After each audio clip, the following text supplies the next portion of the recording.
네, 우리 좌우에 계신 분들, 앞뒤에 계신 분들 보시면 인사하겠습니다. 사랑합니다. 축복합니다. 사랑합니다. 축복합니다. 요즘 만화는 좀 다른데요. 옛날 어린이 만화를 보면 백마탄 왕자님과 아름다운 공주님이 등장을 하죠. 그런 만화의 결론은 언제나 그 왕자님과 공주님이 결혼을 하는 해피엔딩으로 끝나게 됩니다. 그러니까 그런 만화, 그런 에피소드의 주인공이 쉽게 말하면 백마탄 왕자님, 그리고 공주님, 그리고 결혼이라고 하는 마지막 해피엔딩의 주제가 있죠. 우리가 지금 보고 있는 계시록의 이 19장은 딱 그렇습니다. 어린 양 되시는 신랑 예수 그리스도, 그리고 그의 신부인 교회, 성도들, 그리고 어린 양의 혼인잔치. 이게 19장의 주제거든요. 그 주제인데 그게 동화랑 거의 비슷한 것 같습니다. 지난주에 제가 어린 양의 혼인잔치가 이제 펼쳐지는 내용이 19장에 있다라고 말씀을 드리면서 그 앞부분에 그거에 대한 어떤 서론격인 얘기를 좀 했습니다. 그러면 이제 오늘은 어린 양의 혼인잔치가 어떤지를 쭉 얘기를 해야 되는데, 방금 우리가 성경 본문을 읽었잖아요. 잔치와 같은 그림이 본문에서 잘 안 그려집니다. 그러니까 실제 본문은 혼인잔치라기보다는 전쟁의 모습을 더 많이 묘사하고 있습니다. 근데 이게 이 묵시문학이라고 하는 계시록의 특징이기도 합니다.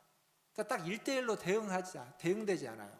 혼인잔치는 이러이러한 모습이다 딱 설명해주지 않고 혼인잔치를 얘기했다가 갑자기 전쟁을 이야기했다가 또 전쟁 얘기하는 중에 오늘 말씀해 보면 또 하나님의 큰 잔치라는 말도 나왔다가 뭐 새들에게 살을 먹으라고 했다가 검으로 죽였다가, 그러니까 이 왔다 갔다 하는 좀 약간 산만한 듯한 느낌.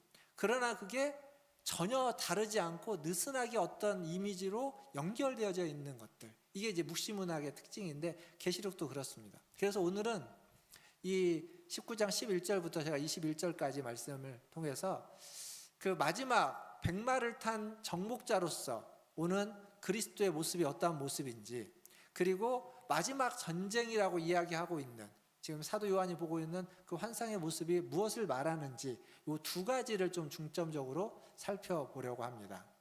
자, 먼저 11절을 한번 같이 읽어보겠습니다. 11절을 같이 읽어보겠습니다. 시작. 또 내가 하늘이 열린 것을 보니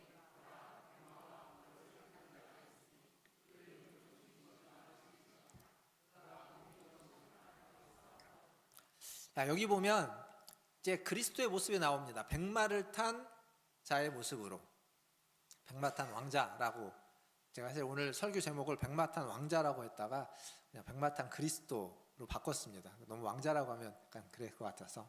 근데 여기 보면 그리스도가 다시 오시는데, 재림을 하시는데 백마를 타고 오십니다. 백마를 탄 자가 계시록에 여기 말고도 앞에 또 있습니다. 또 등장해요. 7인 심판에서 백마를 탄 자가 등장합니다. 근데 그때 백마를 탄 자는 그리스도가 아니라 적그리스도입니다. 적그리스도. 제가 왜 이 얘기를 하냐면 성경에 똑같은 표현이 있는데 그게 똑같은 자를 의미하지 않아요. 다른 자를 의미하고 있습니다. 그걸 구분하지 못하면 성경을 잘못 이해하게 되는 겁니다. 그 앞부분에 백마 탄 자는 적그리스도, 네 마리의 말이 나오는데, 네 마리의 말이 색깔이 다른 말이 나오는데 그때 그는 적그리스도라면 지금 여기에서는 그리스도를 의미합니다. 근데 왜 백마가 상징해 주는 건 뭐 우리가 잘 아는 것처럼 어떤 깨끗함과 순결함을 상징하기도 하고, 또 말이라는 것 자체가 굉장히 강인하죠. 그래서 정복자, 승리자를 상징해 주기도 합니다. 그래서 재림하는 그리스도는, 다시 오시는 그리스도는 순결하고 깨끗하면서도 동시에 정복자로, 승리자로 이 땅에 다시 오신다라는 것을 보여주는 하나의 이미지가 백마를 탄 그리스도의 모습입니다. 그런데 오늘 말씀에 특이한 점이 하나 있습니다. 백마를 탄 그리스도에 대해서 이야기를 하면서 4번이나 반복해서 특이하게도 이름에 대해서 이야기합니다. 그 이름은, 이렇게 표현하고 있죠. 11절에 보니까 그 이름은 충신과 진실이다. 12절에 보니까 자기밖에 모르는 이름을 가지고 있다. 13절에 보니까 그 이름은 하나님의 말씀이다. 16절에 보니까 그 이름은 만왕의 왕이요 만주의 주다. 이렇게 4번을 이름이라고 표현합니다. 이 각각의 뜻은 굉장히 단순합니다. 충신이고 진실이다. 이 얘기는 뭐냐면 신실한 자, 참된 자, 믿을 만한 자다. 이런 이야기이고, 그리고 자기밖에 모르는 이름, 자기밖에 모르는 이름이 있다는 건 남들은 모른다는 거예요. 약간 어떤 신비로움, 신학적으로는 신비, 신성 이렇게 표현하기도 하는데 그런 신비로운 자다라는 것을 이야기하기도 하고, 그리고 하나님의 말씀이다 라고 하는 건 요한복음 1장 1절에 가면 태초에 말씀이 계시니라 라고 하면서 그리스도가 이 땅에 오는 예수님이 하나님의 말씀, 그의 원래 본체, 본질은 하나님이었고 하나님의 말씀이었다. 그 말씀이 육신이 되어 이 땅에 왔다라고 하는 게 요한복음의 가장 중요한 핵심인데 지금 그 얘기를 다시 해주고 있는 겁니다. 같은 분이다라는 거예요. 같은, 지금 요한이 쓰고 있는데 같은 분이다라는 겁니다. 그리고 네 번째, 그는 만왕의 왕이고 만주의 주다. 모든 나라, 모든 왕들을 다스리고 통치하는 분이다 라고 이야기하고 있습니다. 이게 그의 핵심이고 본질이다. 이름이라는 게 그런 거 아닙니까? 이름은 그 존재가 어떤 존재인지, 그 사람이 어떤 사람인지를 딱 하나로 설명하려면 이름으로 설명하는 겁니다. 그리스도의 이름은 뭘까요? 그리스도의 이름이 뭡니까? 그리스도는 이름이 아닙니다. 그리스도는 그의 신분 같은 겁니다. 메시아 그리스도는 그의 신분이고 그의 어떤 직무 같은 거예요. 그의 이름은 예수입니다. 예수. 우리가 예수 그리스도 이렇게 부르지 않습니까? 예수라는 이름의 뜻은 뭘까요? 자기 백성을 죄에서 구원할 자. 그래서 예수님이 자기 백성을 죄에서 구원할 자로서 이 땅에 오셨고 그 이름을 받았고, 예수라는 이름, 그 이름에 맞게 사시다가 그 이름대로 자기 백성을 구원하기 위해서 마지막에 십자가에 달려 죽으시고 부활하셨던 겁니다. 그리고 이제는 그렇게 해서 구원이 시작되었고 그렇게 구원을 베풀었지만 그 구원을 완성시키기 위해서 마지막에 자기 백성을 죄에서 완전히 구원하기 위해서, 온전한 구원을 이루기 위해서 다시 이 땅에 오신다. 그걸 재림이라고 하는 겁니다. 그러니까 예수 그리스도는 자기에게 주어진 이름대로 오셨고 이름대로 사셨고 이름대로 행하셨고 다시 그 이름을 완성시키고자 다시 오시는 겁니다. 그게 재림인 겁니다. 이렇게 다시 오실 때 그는 참되고 신실한 분으로, 그리고 어떤 신적인 모습을 강조하면서 하나님의 말씀, 창조하신 하나님의 말씀의 능력을 가진 분으로, 그리고 만주, 만왕의 왕으로서, 주로서 다시 오신다라는 거죠. 결국 여기서 우리가 알아야 되는 건 다시 오시는 그리스도는 어떤 인간적인 면보다는 신적인 부분을 더 강조하고 있다는 겁니다. 그러니까 재림 예수는요, 인간적인 면을 강조하고 있지 않습니다. 신적인 면, 신성을 훨씬 더 강조하고 있습니다. 그 말은 뭐냐면 재림주는 인간이 아니라는 말이기도 합니다. 여러분, 이단에 가면요, 이단에는 언제나 교주라는 사람이 있습니다. 교주. 근데 그 교주가 종종 불려지는 또 다른 호칭은 재림주 혹은 보혜사, 이렇게 호칭되어집니다. 근데 보혜사도 그렇고 재림주도 그렇고 지금 성경이 이야기하고 있는, 가장 전제하고 있는 건 뭐냐면 인간이 아니라는 거예요. 사람이 아니라는 겁니다. 그러니까 이단들이 강조하고 있는 것은 재림주가 우리 교주다, 이건 기본적으로 성경이 말하는 것과 반대 얘기를 하고 있습니다. 그런데도 희한하게 그걸 믿고 따라가게 됩니다. 제가 이 얘기를 굳이 하는 건 이전에도 많이 했지만 그러지 마시라는 겁니다. 인간은요, 어떤 인간도 재림주일 수 없습니다. 어떤 능력이 있고 어떤 신비한 능력이 있고 특별한 사람처럼 보이는 인간도 그냥 특별한 인간이고 특별한 사람일 뿐이지 재림주는 아니라는 얘기입니다. 재림주는 인간으로서, 성경이 지금 얘기하고 있는 건 인간이 아닌 하나님의 성품, 신적인 것을 훨씬 더 강조하면서 등장하고 있다는 거예요. 뒤에 가서 한 번 더 이야기하겠지만 그걸 우리가 좀 기억하면 좋겠습니다. 그리고 또 하나 오늘 말씀해 보면 그 이름 외에도 이름에 대한 앞뒤로 여러 가지 또 표현하고 있는 여러 묘사들이 있습니다. 그 중에 11절을 보면 공의로 심판하며 싸우리로다. 공의로 심판하고 공의로 싸운다. 또 공의로운 심판자의 모습, 또 공의로운 의로운 싸움, 전쟁의 모습이 있다라는 거죠. 근데 우리가 살고 있는 세상에는요, 공의로운 심판자는 없습니다. 그리고 공의로운 전쟁, 의로운 전쟁도 없습니다. 보통 정치를 이야기할 때 그런 말을 하죠. 정치는 최악이 아니라 차악을 선택하는 거다. 그러니까 다 나쁜 놈인데 가장 나쁜 놈 말고 조금 덜 나쁜 놈을 뽑는 게 정치다, 이런 표현을 합니다. 굉장히 정치에 대한 자조적인 표현이지만 일면 틀리지 않은 표현이기도 합니다. 그 말은 선하지 않다는 거예요. 공의롭지 않다는 겁니다. 어느 누구도. 오래된 얘기긴 하지만 2002년도에 미국의 대통령 조지 부시가 이란과 이라크와 북한을 악의 축으로 정의 내렸습니다. 그러면서 의로운 전쟁, 공의로운 전쟁을 선포하고 일으킨 전쟁이 걸프전입니다. 걸프전. 옛날 얘기죠. 옛날 얘기예요. 그런데 그 걸프전이 이유로 알려지는 건 그 전쟁이 그렇게 의롭지 않다는 거예요. 그 전쟁의 모든 명분은 다 옳지 않았고 다 꾸며낸 것이고 결국 자국의 이익을 위해서 벌인 전쟁이다라는 사실은 이미 다 알려진 이야기입니다. 근데 그 전쟁만 그렇겠습니까? 인간이 벌이는 모든 전쟁은요, 다 명분이라는 게 있습니다. 명분만 놓고 보면 옳은 것 같아요. 그러나 말만 옳을 뿐이지 실제로는 자기 나라의 혹은 자기 어떤 그룹의 그들의 이익을 위해서 벌이는 것들이 전쟁입니다. 그래서 공의롭지 않습니다. 세상의 어떤 것도, 어떤 전쟁도, 어떤 다툼도 공의롭거나 의로운 전쟁과 다툼은 없다라는 겁니다. 지금 일어나고 있는 전쟁도, 팔레스타인의 싸움도, 우크라이나의 싸움도 마찬가지인 겁니다. 또 하나 오늘 여기서 보면 이미지가 또 나오는 어떤 이미지가 있냐면 눈은 불꽃 같고 머리에는 많은 관들이 있고 그리고 피가 뿌려진 옷을 입고 있는 모습으로 그리스도가 등장합니다. 이것도 굉장히 신적이고 통치자적이고 정복자다운 그런 모습입니다.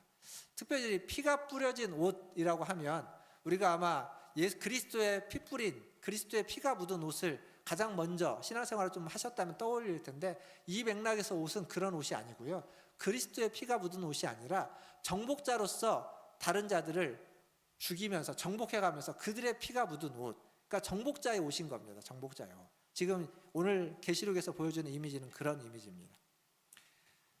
결국 이게 무슨 얘기냐면 예수님이 이 땅에 처음 오실 때에는 초림이라고 하죠. 처음 오실 때에는 인간의 모습으로 오셨습니다. 성육신으로 오셨습니다. 성육신으로 오셔서 우리의 아픔을, 우리의 연약함을, 우리의 한계를 다 경험하시고 체휼하셨기에 그분은 우리를 동정하실 수 있고 그분은 우리를 위로하실 수 있고 그분은 우리를 위할 수 있는 분으로 오셨습니다. 우리의 연약함과 한계를 아시기에 우리가 죄의 문제를 해결할 수 없다는 걸 아세요. 그래서 우리를 위해서 그 문제를 해결하기 위해서 친히 십자가에 달려 죽으신 겁니다. 인간으로 오셨기에. 그러나 주님이 다시 오실 때는 그 모습으로 오시지 않는다는 겁니다. 그런 연약함과 한계를 가진 인간의 모습으로 오시는 것이 아니라 그리스도 신적인 모습, 하나님의 모습으로 통치자로 심판주로 다시 오신다라는 거죠. 그렇게 오셔서 마지막 전쟁을 통해서 마지막 그 역사를 다 마감하러 오신다라는 것을 지금 성경은 이야기하고 있습니다. 사랑하는 성도 여러분, 주님이 다시 오시는 그때를 혹시 여러분은 기다리고 계십니까? 아니면 주님이 다시 오신다는 걸 알지만 그렇게 기다리시지는 않고 계십니까? 아마 아직 좀 젊고 이 땅에서의 삶이 좀 기대되고 소망이 있고 그리고 혹은 이 땅에서 삶에 좀 아쉬움이 있고 뭔가 내가 해보고 싶은 것들이 있는 분이라면 주님이 다시 오신다는 것을 그렇게 손꼽아 기다리지는 않을 겁니다. 반면 이 땅에서의 삶이 너무 힘들고 지쳤고 그리고 이 땅보다는 하늘나라가 더 간절하고 또 삶에 대한 아쉬움이 별로 없고 혹은 너무 아쉬움이 커서 이 세상을 보기 싫고 그냥 다른 세상을 바라는 그러한 마음을 가진 그러한 경험을 하신 분들이라면 그리스도가 다시 오시는 것을 아마 손꼽아 기다리실 겁니다. 뭐가 좋냐 그 얘기를 하고 싶은 것이 아니라 이 땅에서의 삶도 우리에게는 필요합니다. 이 땅에서의 삶도 최선을 다해야 되고 그 삶에서도 하나님의 은혜가 있어야 되고 그 삶을 통하여서도 하나님은 하나님을 만나고 경험하고 누리기를 원하십니다. 그러나 그것이 전부가 아니라 이 땅에서도 하나님을 만나고 누려야 되지만 그러나 이 땅 너머에서 하나님의 나라를 사모하고 하늘의 소망을 가지고 주님이 다시 오시는 것들을 기다릴 수 있는 그러한 믿음을 가지고도 살아가야만 하는 겁니다. 그렇게 주님의 오심을 기다릴 수 있는 그러한 믿음을 가진 성도님들이 다 되시기를 주님의 이름으로 축원드립니다. 백마를 탄 그리스도가 다시 오셔서 마지막 전쟁을 준비하십니다. 오늘 말씀을 보니까 하늘의 군대가 동원되고 있는데 그 하늘의 군대도 백마를 타고 백마 탄 그리스도를 따르고 있습니다. 멋지죠? 앞에서 그리스도가 백마를 타고 나가면 뒤에서 하늘의 성도들도 백마를 타고 그리스도를 따르는 멋진 모습을 우리가 그려볼 수 있고 꿈꿔볼 수 있습니다. 그의 입에는 예리한 검이 나와서 그 검으로 모든 것들을 심판하신다, 그렇게 이야기하고 있습니다. 지금 이게 사도 요한이 보고 있는 환상입니다. 이걸 우리가 잊으면 안 됩니다. 이건 지금 사도 요한이 보고 있는 환상이에요. 근데 이 환상을 사도 요한이 왜 봤느냐? 그건 초대교회 성도들에게 계시록처럼 기록하여서 그들에게 편지로 보내는 겁니다. 근데 그 초대교회 성도들은 지금 어떤 상태에 있느냐? 고난과 환난과 핍박 중에 있습니다. 그러니까 이 현실이 너무 어려운 현실에 처해 있습니다. 조롱받고 박해받고 무시당하고 그런 현실 속에 있는 자들에게 지금 이 환상을 보고 그것을 기록해서 편지로 보냅니다. 왜 보낼까요? 왜 그걸 써서 보내라고 하는 걸까요? 현실에 매몰되지 않게 하기 위해서, 현실에 찌들어서 그 현실 너머를 볼 수 없도록 하는 것이 아니라 현실 너머를 볼 수 있도록 하기 위해서, 현실이 다가 아니라는 걸. 그리고 마지막에는 반드시 그리스도가 너의 그 어려움과 그 고난과 그 환난과 그것을 다 신원해 주신다, 갚아 주실 것이다, 반드시 승리하시고 판단해 주실 것이다 라는 것을 알게 하기 위해서인 겁니다. 그래서 이 환상을 받아보고 있는 초대교회 성도들에게는 이게 위로가 되고 이게 힘이 되고 지금 처해 있는 현실을 이게 바꿔주지는 않습니다. 그러나 그 날을 사모하면서 그 날을 소망하면서 지금 이 어려운 시기를 버텨내고 견뎌낼 수 있게 해주는 그러한 말씀이 되는 겁니다. 그들에게만 그럴까요? 우리가 살아가고 있는 우리의 삶의 현실도 그 못지않게 어렵고 힘든 삶을 살아가고 있는 이들이 많이 있습니다. 그렇다면 그들에게도 이 계시록의 말씀이 힘이 되고 위로가 되고 현실을 이겨내고 버틸 수 있는 주님의 말씀이 되기를 주님의 이름으로 축원드립니다. 이제 마지막 전쟁에 대한 부분만 간략하게 좀 보겠습니다. 이 계시록에 나오는 전쟁, 마지막 전쟁을 이야기하면 항상 우리가 머릿속에 떠오르는 그림이 있습니다. 그건 뭐냐면 세계 제3차 대전 혹은 핵전쟁, 그래서 온 인류가 다 멸망하는 그러한 전쟁을 떠올립니다. 근데요, 계시록이 말하는 전쟁은 그런 전쟁이 아닙니다. 그런 어떤 물리적인 전쟁, 보이는 전쟁보다는 물리적이지 않은 영적인 전쟁, 보이지 않는 전쟁에 대해서 이야기를 합니다. 우리가 왜 그런 전쟁을 떠올리게 되냐면 이게 이제 종말론 하면, 계시록 하면은 우리가 어려서 많이 들어왔던 대표적인 이미지 때문에 그렇습니다. 전에도 제가 한번 이야기했지만 세대주의 종말론, 세대주의라고 하는 신학 때문에 우리가 잘못된 종말론을 가지고 있습니다. 대표적으로 이런 겁니다. 예수님이 공중으로 재림을 한다. 공중재림. 공중으로 재림을 하면 그 죽었던 자들이 부활해서 공중에서 주님과 만나고, 그리고 땅에 있는 그리스도를 믿는, 예수를 믿는 자들은 휴거해서 공중에서 주님을 만나서 거기에서 어린 양의 혼인잔치가 펼쳐지고, 공중에서, 하늘에서, 그리고 이 땅에서는 그 혼인잔치가 벌어지는 동안 대환란이, 이게 이제 이 대환란이 마지막 전쟁 뭐 그런 식으로 이제 표현되어지기도 합니다. 대환란이 있는다. 이게 우리가 옛날부터 많이 들었던, 저도 들었던 종말론에 대한 기본적인 그림입니다. 종말론 그 그림이나 이런 성화 같은 거 보면은 공중재림 그림이 제일 많습니다. 근데 이게 아닙니다. 성경의 계시록은 그 얘기를 하지 않아요. 계시록을 잘못, 문자적으로 자의적으로 잘못 해석하고 이해했기 때문입니다. 뭐 오늘은 이거에 대한 얘기를 하는 날이 아니니까 옛날 계시록 설교했던 거 여러분이 찾아서 들어보시면 이 얘기를 좀 더 설명해 놓은 부분이 있습니다. 어쨌거나 오늘은 중요한 건 뭐냐면 이 마지막 전쟁인데, 이 마지막 전쟁이요, 지금 19장에서 처음 얘기하는 게 아니에요. 16장에서도 이야기했고 13장에서도 말합니다. 근데 16장에서 마지막 전쟁이 6번째 대접을 쏟아냈을 때 용과 짐승과 거짓 선지자들을 통해서 마지막 전쟁이 준비되어진다고 나옵니다. 그러니까 마지막 전쟁이 거기서부터 이제 준비되고 시작되어지는 거예요. 오늘 19장은 그 마지막 전쟁이 어떻게 끝나는지를 말해줍니다. 어떻게 끝나는지, 자, 19장 우리가 읽었던 본문의 17절과 18절을 한번 보겠습니다. 17절과 18절 같이 읽겠습니다. 시작. 또 내가 보니 한 천사가 태양 안에 서서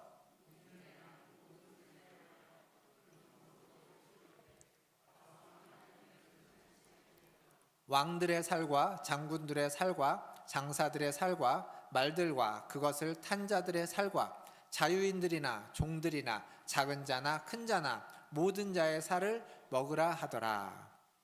아멘. 자, 잘 보세요. 아까 제가 이 부분이 지금 어린 양이 혼인잔치여야 되는데 좀 이상하다고 그랬죠. 근데 여기 잔치라는 표현이 또 등장해요. 근데 이게 진짜 잔치인가? 의아합니다. 자, 보자. 태양 안에서 한 사람이 서서 외칩니다. 새들에게 외치는 겁니다. 하나님의 큰 잔치에 와라. 잔치에 초대하는 거예요. 근데 18절에 보니까 이게 잔치가 아니라 무슨 끔찍한 그림입니다. 왕들의 살과 장군들의 살과, 이 살이요 무슨 화살할 때 살이 아니라 실제 사람의 살입니다. 그것을 뒤에 뭐 쭉 얘기를 하고 뭐라고 하냐면 모든 자의 살을 먹으라 라고 합니다. 살을 먹어라? 인상이 안 쓰여질 수 없습니다. 찌푸려질 수밖에 없습니다. 이게 지금 우리가 보기에 이상한 겁니다. 근데 이게 구약 성경에 에스겔서 39장에 가면 이와 비슷한 표현이 있습니다. 너희는 사방에서 모여 살을 먹고 살을 먹으며 피를 마셔라, 이런 표현이 있어요. 이것도 마지막 종말에 대한 이야기입니다. 근데 이게 어떤 그림이냐면 고대 사회에서는요, 전쟁을 하면, 싸움을 하면 아군도 죽지만 적군도 죽지 않습니까? 전쟁에 이기면 이긴 자는 아군들의 시신들은 어떻게 할까요? 다 수습을 해가지고 장례를 치르죠. 뭐 불을 태우던가 어떻게 해서 장사를 치러줍니다. 근데 적군들의 시신은 그 들판에 방치해 버립니다. 그래서 짐승과 새들의 먹잇감이 되게 하는 겁니다. 그렇게 함으로써 적을 조롱하고 수치스럽게 하는 거예요. 적들에 대한 조롱과 수치스러움을 그 시체들을 방치하여서 동물의 먹잇감으로 버려버리는 것으로 하는 겁니다. 지금 이게 그 그림입니다. 우리의 시대에는 잘 이해가 되지 않지만 고대 시대에는 그렇게 전쟁을 해왔기 때문에 그 전쟁 중에 그 거짓 선지자들, 짐승들을 따르는 그들을 방치해버리는 겁니다. 그들을 짐승의 먹잇감으로 내던져버리는, 그렇게 비참하고 치욕스럽게 두는 모습을 그려지는 겁니다. 끔찍한 전쟁이라고 볼 수 있습니다. 근데요, 이 전쟁에 또 하나의 숨겨진 희한한 게 하나 있습니다. 그게 19절과 20절에 나오는데, 자, 19절과 20절을 한번 같이 보겠습니다. 19절과 20절 같이 보겠습니다. 시작. 또 내가 보매 그 짐승과 땅의 임금들과 그들의 군대들이 모여 그 말탄 자와 그의 군대와 더불어 전쟁을 일으키다가 짐승이 잡히고 그 앞에서 표적을 행하던 거짓 선지자도 함께 잡혔으니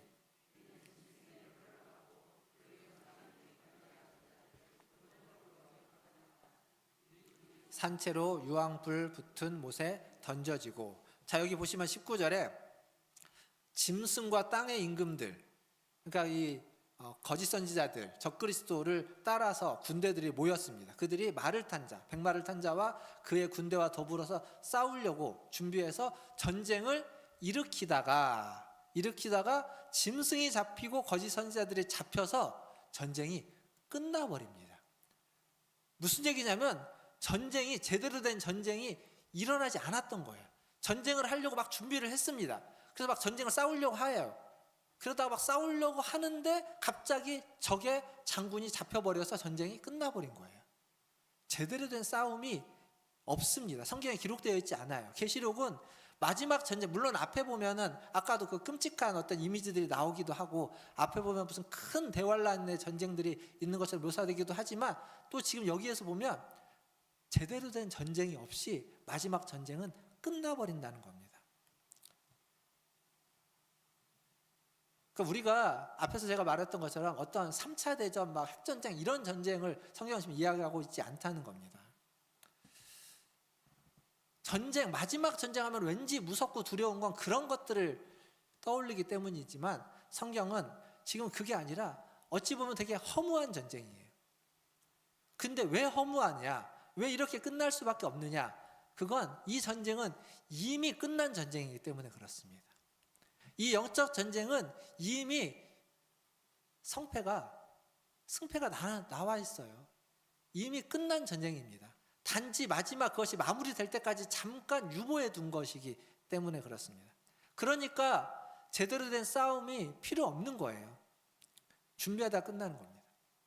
언제 끝났느냐 이 전쟁은 예수님이 이 땅에 오셔서 성육신 오셔가지고 십자가에 달려 죽으실 때, 부활하셨을 때, 그때 이미 이 전쟁은 끝난 전쟁입니다. 이미 이겼어요. 승리했습니다. 근데 그냥 조금 더 유예 기간을 줬습니다. 왜냐하면 그것을 믿고 받아들여서 더 많은 자를 구원하기 위해서. 계시록 내내 제가 했던 얘기이기도 하고 그걸 좀 더 확장하면 성경 전체가 얘기하고 있는 신약 성경 전체가 말해주는 얘기이기도 합니다. 그래서 그 마지막 때까지 두고 그때까지 약간의 갈등들은 있겠죠. 그렇지만 이 전쟁은 이미 끝났고 그 전쟁의 마지막을 재림주로서 심판자로서 승리자로서 그리스도가 다시 오셔서 마지막을 마무리하는 것, 그게 이 마지막 전쟁의 결과이고 모습입니다. 핵심인 겁니다. 재림주로 오셔서 싸우는 게 아니에요. 재림주로 오시는 건 싸우기 위해서 오는 것이 아니라 이미 싸웠고 이미 끝난 전쟁을 그냥 수습하러 오는 겁니다. 수습하러. 사랑하는 성도 여러분, 우리가 기억할 건 이겁니다. 전쟁이 어땠다 그러고 아니라 이 전쟁이 마지막까지 우리에게 있다라는 거예요. 끝났기는 이미 승패는 갈려졌지만 그럼에도 불구하고 여전히 그 전쟁의 요소들과 여파들이 우리에게 있어서 우리의 삶은 이 전쟁의 영향을 받고 있다는 겁니다. 그래서 거짓 선지자들이 여전히 우리를 흔들고 있고 넘어뜨리려고 하고 있는 거예요. 이게 이제 뭐 같냐면 제가 이제 오늘 아침에 어제 말씀 준비하고 아침 말씀을 다시 보다가 떠올려 딱 버뜩 생각나는 게 이게 남한과 북한 같은 거예요. 남북 간의 전쟁 지금 휴전 상태죠. 종전이 아닙니다. 휴전이니까 잠깐 멈춘 거예요. 하지만 이게 다시 전쟁하면 저쪽이 이기겠습니까? 이 결과가 뻔한 겁니다. 더 이상 전쟁 해봤자 끝난 전쟁이에요, 사실은. 그런데 우리는 여전히 그 영향을 받고 있습니다. 그 영향을 받아요. 자꾸 북한이 막 어디다가 뭐 쏜다고 그러면은 좀 시끌시끌하고 경제도 그렇고 저쪽에서 딴짓하면은 영향을 받고 신경 쓰이고 있어요, 계속. 그거에 의해서 뭐가 넘어지기 왔다 갔다 하기도 하고 그렇게 됩니다. 그러니까 우리가 우리의 삶에 이 영적인 전쟁은 성패가 이미 누가 승자이고 누가 패자인지 결정되어져 있지만 그렇지만 그 영적 전쟁의 영향을 우리는 받아요. 그래서 신앙생활 해나가면서 때로는 반듯하게 주님을 잘 믿고 따라가기도 하지만 때로는 시험에 들기도 하고 악에게 지기도 하는 겁니다. 그래서 주님이 가르쳐주신 기도에도 시험에 들지 않도록 그리고 악에게 넘어지지 않도록 악으로부터 우리를 구해달라고 그렇게 기도하라고 넣고 있잖아요. 이미 우리는 이겼지만 실제 우리의 삶에서는 그게 필요하기 때문입니다. 여전히 그 영향을 받고 있기 때문인 거예요. 우리의 싸움은 그래서 혈과 육에 대한 싸움이 아니라 영적인 싸움이라고 하는 겁니다. 정사와 권세와 영들의 싸움. 그게 우리가 싸워야 되는 싸움이고 그건 마지막 주님이 오실 때까지 계속될 싸움입니다. 그런데 그 싸움을 이기는 방법, 그 싸움에서 우리가 실제 그냥 주님이 이기셨으니까 그것을 우리에게 주어질 승리지만 우리가 우리의 삶에서 그 싸움을 이겨내는 방법에 대해서는 에베소 6장에서 바울이 잘 말해주고 있습니다. 영적 전쟁에 대해서 이야기하면서 6장 18절에 이렇게 이야기합니다. 같이 한번 읽어보겠습니다. 6장 18절입니다. 시작. 모든 기도와 간구를 하되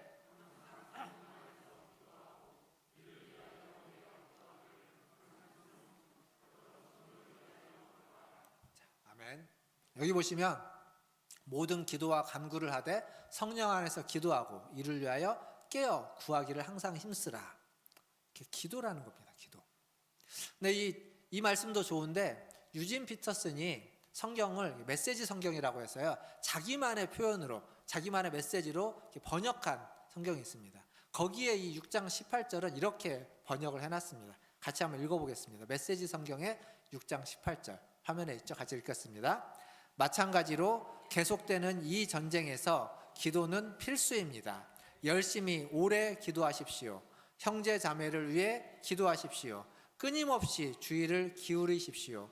서로 기운을 북돋아 주어 아무도 뒤처지거나 낙오하는 사람이 없게 하십시오. 아멘. 전쟁, 영적 전쟁에서 기도는요, 선택이 아니라 필수라는 겁니다. 반드시 해야만 한다는 겁니다. 열심히 오랫동안 기도하라는 겁니다. 그리고 그 기도에 나를 위해서만 기도하지 말고 형제자매를 위해서 기도하라는 겁니다. 그들을 향해서 끊임없이 주의를 기울이고 그들을 북돋아주고 어느 한 사람도 뒤처지거나 낙오하는 사람이 없도록 함께 영적 전쟁에서 이기기 위해서 기도하라. 지금 그 얘기를 하고 있습니다. 그러니까 이 18절을 유진 피터스는 나름의 설교문으로 바꿔가지고 해석까지 가미해서 번역해 놨습니다. 사랑하는 성도 여러분, 여러분도 바쁘고 힘들어서 기도해야 되는 걸 알지만 기도하지 못할 때가 더 많을 겁니다. 하나님의 말씀을 읽어야 되는 줄 알지만 하나님의 말씀을 잘 읽지 못할 때도 있을 겁니다. 하지만 우리가 살아가는 중에 그럴 때도 있겠지만 그럴 때에도 우리는 이 말씀을 기억해야 됩니다. 기도는요, 필수라는 겁니다. 기도하지 않으면 이 전쟁에서 우리는 이겨낼 수 없습니다. 버텨낼 수 없는 겁니다. 가장 효과적이고 필수적인 기도, 왜 여름에 수련회를 가는지 아십니까? 여름에 수련회에 가서 신앙을 좀 북돋아 놔야 가을에 수많은 유혹에서 견디고 버틸 수 있기 때문인 겁니다. 여름이 지치고 힘들죠. 그러나 이때 더 기도해야만 할 때입니다. 기도의 자리로 나오십시오. 개인적으로 기도할 수 있는 시간을, 그리고 기도할 수 있는 장소를 정하십시오. 그리고 그 자리에 나와서 그 시간에 기도하려고 애쓰십시오. 율법적으로 하라는 얘기가 아니라 그렇게 해놔야만 내가 기도를 하고 있다라고 하는 스스로가 확인하는 하나의 기준이 되기 때문에 그렇습니다. 언제든지 어디서든지 해야 되지만, 할 수 있지만 특별히 정하는 이유는 그거에 맞춰서 나의 자세와 태도와 마음가짐을 좀 새롭게 하기 위해서입니다. 만약 그게 개인적으로 하는 것이 너무 힘들다면 공적인 기도의 자리에 나오시면 됩니다. 금요일날 금요기도에 오시면 1시간 반 정도의 시간입니다. 찬양도 하고 말씀도 듣고 기도하는 시간을 갖습니다.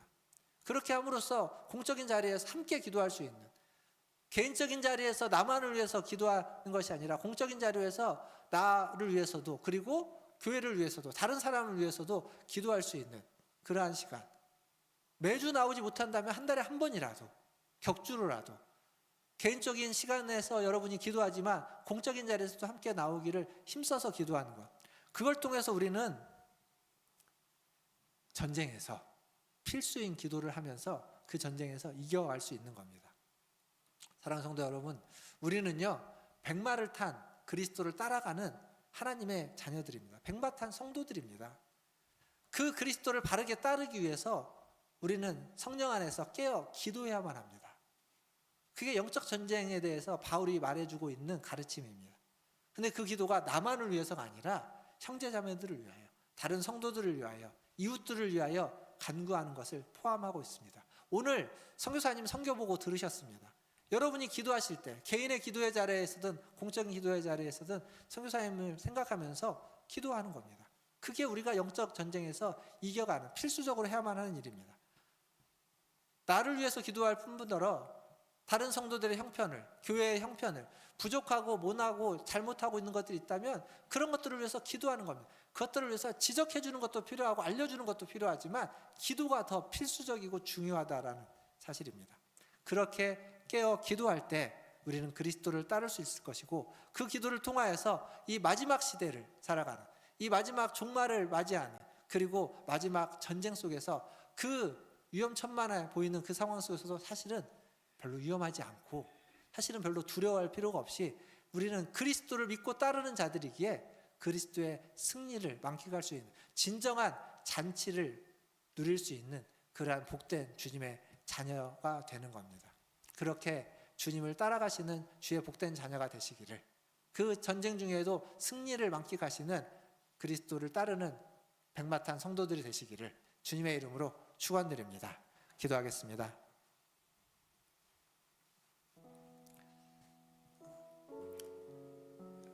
말씀을 빨리 해온 기분입니다. 그래서 너무 빨리 해서 잘 들으셨는지 모르겠습니다. 근데 간단합니다. 계시록 계속 이야기하고 있는 거, 성경이 우리에게 말해주고 있는 거, 제가 말씀드리고 싶은 건 간단합니다. 우리는 그리스도를 따르는 자들이어야 됩니다. 아니, 따르는 자입니다. 근데 잘 따르기 위해서 우리에게 필요한 게 기도라는 겁니다. 오늘 말해주는 건 그겁니다. 우리에게 기도하지 않으면 우리가 잘 따라갈 수 없습니다. 기도하지 않으면 잘 따르는 것 같지만 나도 모르는 사이에 엉뚱한 길로 가고 있는 그러한 우리 자신의 모습을 발견할 수도 있습니다. 기도할 때 나를 위하여서, 그리고 나의 이웃을 위하여서, 우리 교회를 위하여서, 그리고 이 땅에 있는 교회들을 위하여서, 또 이 나라를 위하여서, 또 저 다른 나라와 열방들을 위하여서, 주를 아는 자들을 위하여 기도할 뿐만 아니라 주를 모르는 자들을 위하여서도 우리는 기도해야 됩니다. 그것이 이 마지막 시대에 영적 전쟁에서 넘어지지 않고 흔들리지 않고 이겨내면서 살아갈 수 있는 필수적인 길이다라는 것을 기억하시고, 함께 주님 이 마지막 시대를 지혜롭게 살아가는, 기도로서 지혜롭게 살아가는 성도들이 되게 하여 주시고, 기도로서 승리하는 자가 되게 하여 주시고, 넘어졌다가도 다시 일어나면서 주님을 의지하며 살아가는 주의 자녀가 되게 하여 주시옵소서라고 같이 한 목소리로 기도하며 나아가겠습니다. 기도하겠습니다. 하나님 아버지, 오늘 또 우리를 주님의 자녀로, 주님의 전으로 부르셨습니다. 하나님, 복된 주님의 자녀로 부르시고 주의 전으로 부르셔서 주님을 예배하게 하셨습니다. 또 주의 말씀을 들으며 기도케 하셨습니다. 하나님, 이 모든 시간들을 통하여서 이 모든 부르심에 응답하여 왔사오니 하나님, 우리를 만나주시고, 하나님 부족한 자, 연약한 자, 아버지 하나님, 정말 하나님 한없이 부족한 자를 통하여서 전한 이 말씀이 아버지 하나님 우리 성도들이 주님을 만나게 하여 주시고, 아버지 하나님 주의 말씀을 듣게 하여 주시고, 그 말씀 하나를 붙잡고 살아가면서 하나님 무엇보다도 끊임없이 기도에 힘쓸 수 있게 하여 주시옵소서. 기도하지 아니하면 주의 안에 머무를 수 없습니다. 깨어서 기도하지 않으면 우리는 어느 순간 하나님 잠자고 엉뚱한 길을 가는 하나님 연약한 어리석은 양과 같은 자들입니다. 주님, 우리를 불쌍히 여겨주시고, 하나님 우리를 긍휼히 여겨주시고, 하나님 기도하는 우리 성도들 되게 하여 주시고, 하나님 기도할 수 있는 하나님 믿음을 갖게 하여 주시고, 기도할 마음을 하시고, 그래서 주님을 더욱 사모하고 주님을 더 의지하고 주님을 더 바라보며 하나님 주님이 함께 하시는 그 모든 순간, 하나님 주님과 함께 살아가는 그 모든 날들을 꿈꾸고 주님의 나라를 꿈꾸며 하나님 이 땅을 살아가게 하여 주시옵소서. 그 꿈을 가지고 이 땅에서 힘을 내어서 하나님의 뜻대로 순종하며 바르게 살아가게 하여 주시고, 열심을 내게 하시고, 부족한 것들을 채워가며 다른 이들을 섬겨가며 다른 이들을 위하가며 다른 이들을 아버지 하나님 세워가는 그러한 주님의 자가 되게 하여 주시옵소서.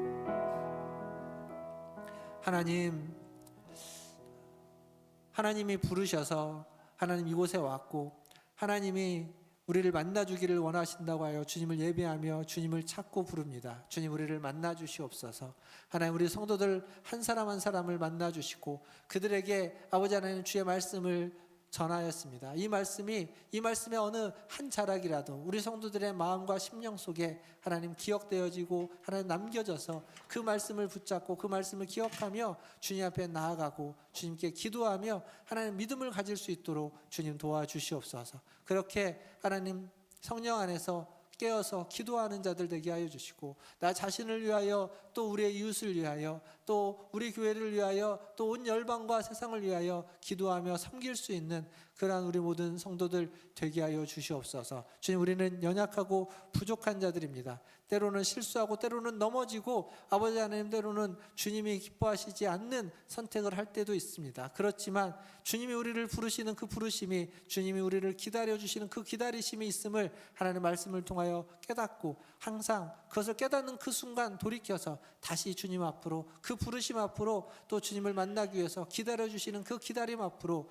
그 십자가 앞으로 나올 수 있도록 우리를 인도하여 주시옵소서, 우리를 이끌어 주시옵소서. 그래서 이 마지막 시대를 지혜롭게 주님과 함께 살아가며 어떤 어려움이 있어도, 어떤 넘어짐이 있어도 다시 일어나고 어려움도 견뎌내고 이겨내고 버틸 수 있는 믿음과 은혜를 우리에게 허락하여 주시옵소서. 그렇게 우리를 한 교회로 부르시고 한 공동체로 부르시고 함께 하나님의 자녀가 되게 하셨사오니 나와 뿐만 아니라 우리의 옆에 있는 지체들, 우리의 가족들, 우리의 영적인 식구들, 그리고 우리 모든 성도들을 돌아보며 기도할 수 있는 데까지 우리의 기도가 확장되어지고 넓어져 갈 수 있도록 하나님 도와주시옵소서. 또한 하나님, 오늘 선교보고를 했던 우리 이승현 선교사님과 윤선 선교사님, 그들의 사역을 하나님 기억하여 주시고 그 사역을 통하여서 하나님 그 태국 땅에 있는 미얀마 이주민들에게 주의 복음이 심겨지고 그들이 다시 자기의 고향으로 돌아갔을 때 복음의 일꾼으로, 복음의 사역자로, 복음을 전하는 자로 살아갈 수 있도록 그들의 삶과 인생을 인도하여 주시옵소서. 모든 것을 주의 손에 의탁하며 우리 구주 예수님의 이름으로 기도하옵나이다. 아멘.